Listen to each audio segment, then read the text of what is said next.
everyone, welcome back to Samurai Fashion Academy YouTube channel once again for another interesting tutorial on this channel. So today's tutorial will be focusing on the beautiful plunge neckline. It's actually a high neck or a turtleneck yoke with a plunge yoke attached to it. So I'll be showing you how you can go about this beautiful yoke dress. So I choose to start up this drafting from the scratch. So you can see I have my plain paper right now, and I've already made I'm making my border lines. Okay, so you must make your border lines so you'll be able to have an accurate drafting. So this is my border line, and the border line I have right here is stamped as my center front, and what I have here is my shoulder line. So quickly I'll place my tape on the shoulder to mark out all my vertical measurements, starting from my chest line, my bust points, under bust, and the half length or the waistline or the front length, as you might call it. So we are drafting only the front bodies of this. The back bodies is simple. Just your basic bodice pattern is enough for your back bodies. So this is what I have.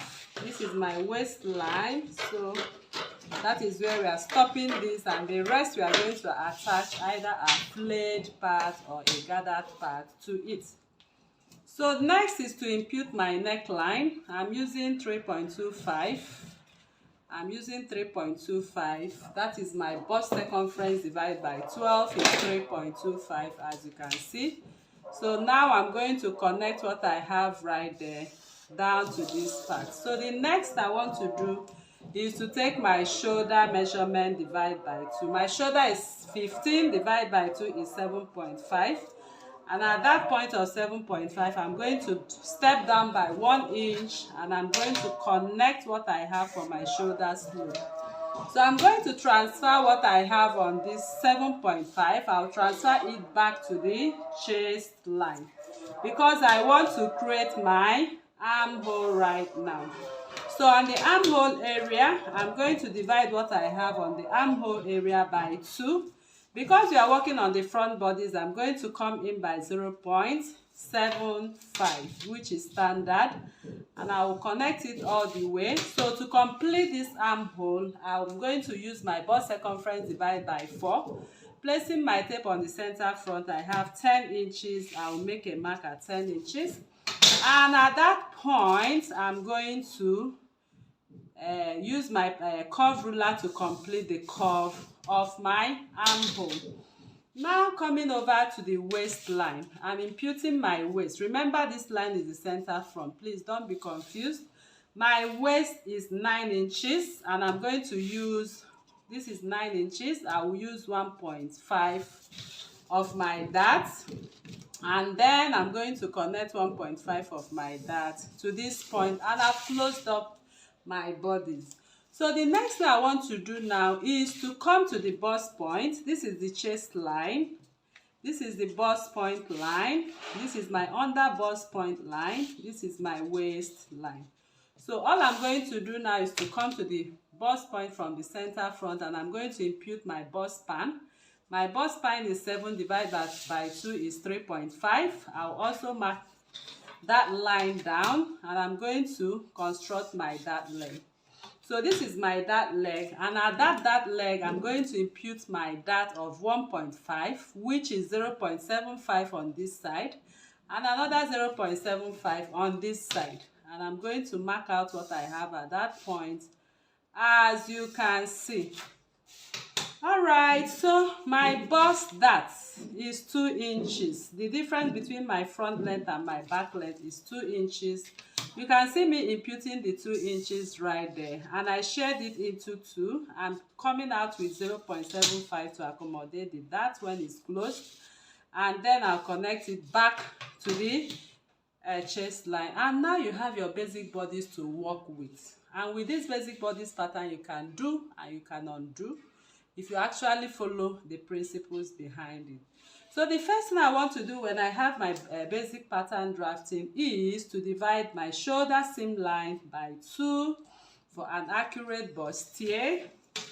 So from here, I'll connect to the bust point, and then I'll come to my bust point. I'm taking my bust radius. The bust radius is the difference between bust point and under bust line.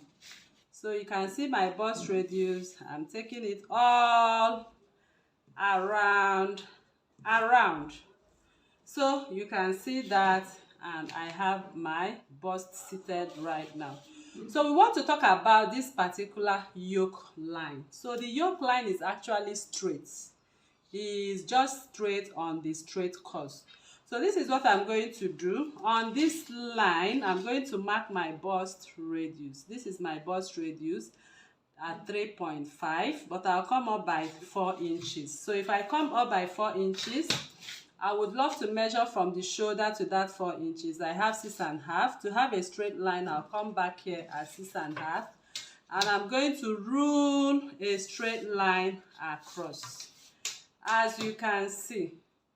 Okay, so that is that. So next is to contour my upper bust. Within this line and this line, I'm going to contour my upper bust. So I place my tape right here, and I'll go in by 0.75, 0.75, which is standard for everybody. I'm going to mark like this, and I'll flip my ruler like this, and then this is all we have for our dart to cut off our dart. So the under bust contour line, you place your tape on the center front, take your under bust circumference, divide by 4. This is what I have as my result. The remaining I have is 1.5. I place 0.25 here and place 1.25. So whatever you have, share and put 0.25 on the center front. So here I'm positioning my pattern ruler. I'll flip my pattern ruler this way as well. And then to complete this under bust tightening, I'm going to connect back to the dart line, as you can see. So all we have right here, that is what we are going to take away. But I want you to note that we have a plunge yoke neckline right here, which is the main business of this tutorial. So for this plunge neckline right now, I'm going to show you how you are going to construct it to have it perfect as it is on the thumbnail.